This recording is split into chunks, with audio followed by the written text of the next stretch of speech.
Au nom du Père et du Fils et du Saint-Esprit. Amen.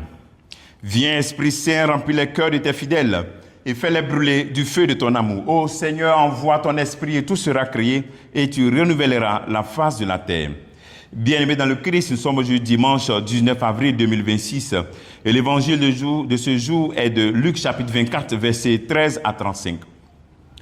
Le même jour, c'est-à-dire le premier jour de la semaine, 2 disciples faisaient route vers un village appelé Emmaüs, à 2 heures de marche de Jérusalem. Et ils parlaient entre eux de tout ce qui s'était passé. Or, tandis qu'ils s'entretenaient et s'interrogeaient, Jésus lui-même s'approcha et il marcha avec eux. Mais leurs yeux étaient empêchés de le reconnaître. Jésus leur dit, « De quoi discutez-vous en marchant ?» Alors ils s'arrêtèrent tout tristes. L'un d'eux, nommé Cléophas, lui répondit, « Tu es bien le seul étranger résidant à Jérusalem qui ignore les événements de ces jours-ci. » Il leur dit, « Quel événement ?» Ils lui répondirent, « Ce qui est arrivé à Jésus de Nazareth, cet homme qui était un prophète puissant par ses actes et par ses paroles devant Dieu et devant tout le peuple. Comment les grands prêtres et nos chefs l'ont livré. Ils l'ont fait condamner à mort et l'ont crucifié. Nous qui espérions que c'était lui qui allait délivrer Israël.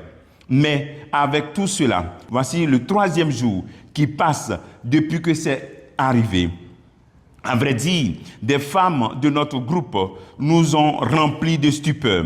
Quand dès l'aurore, elles sont allées au tombeau, elles n'ont pas trouvé son corps. Elles sont venues nous dire qu'elles avaient même eu une vision des anges qui disaient qu'il était vivant.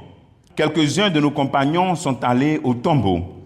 Ils ont trouvé les choses comme les femmes l'avaient dit. Mais lui, ils ne l'ont pas vu. Il leur dit alors, « Esprit sans intelligence, comment votre cœur est lent à croire tout ce que les prophètes ont dit? Ne fallait-il pas que le Christ souffrit cela pour entrer dans sa gloire ?» Et partant de Moïse et de tous les prophètes, il leur interpréta dans toute l'Écriture ce qui le concernait. Quand ils approchèrent du village où ils se rendaient, Jésus fit semblant d'aller plus loin, mais ils s'efforcèrent de le retenir. « Reste avec nous, car le soir approche et déjà le jour baisse. » Il entra donc pour rester avec eux. Quand il fut à table avec eux, ayant pris le pain, il prononça la bénédiction et l'ayant rompu, il le leur donna. Alors les yeux s'ouvrirent et ils le reconnurent, mais il disparut à leur égard.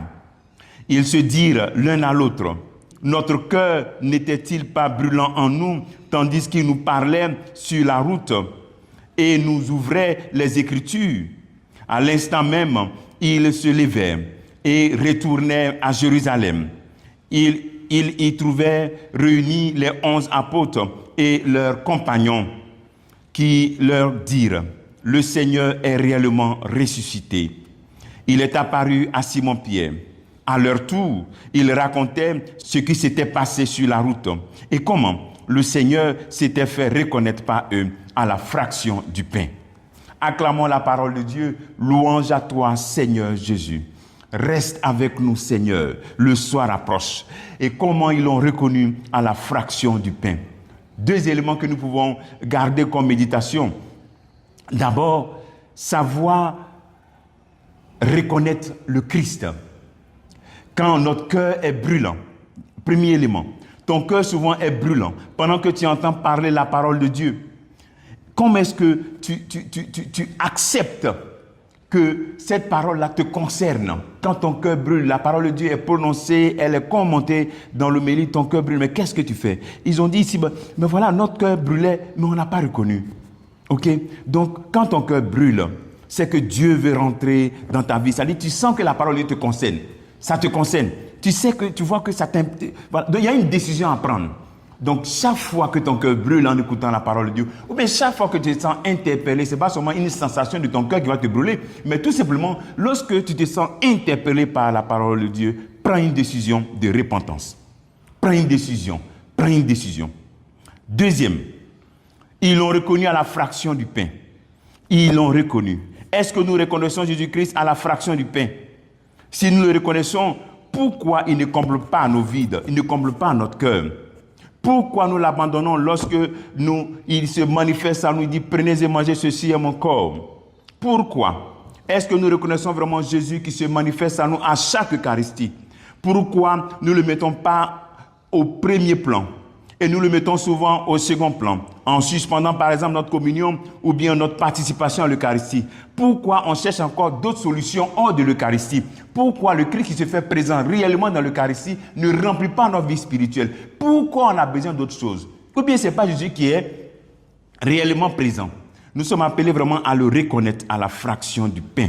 Et nous avons une grande chance. Je me rappelle de cette parole du curé d'As qui disait à un protestant, « Pauvres protestants, ils n'ont pas la Sainte Vierge, ils n'ont pas l'Eucharistie. » Et moi, je te dis à toi, bienheureux catholique, tu es comblé, tu as l'Eucharistie, tu as la Sainte Vierge, tu as Jésus dans l'Eucharistie. Quelle grâce, quelle chance. Aujourd'hui, prends un temps de silence et réfléchis comment tu vis l'Eucharistie. Est-ce que tu reconnais Jésus-Christ à chaque messe? Que Dieu te bénisse. Au nom du Père et du Fils et du Saint-Esprit. Amen.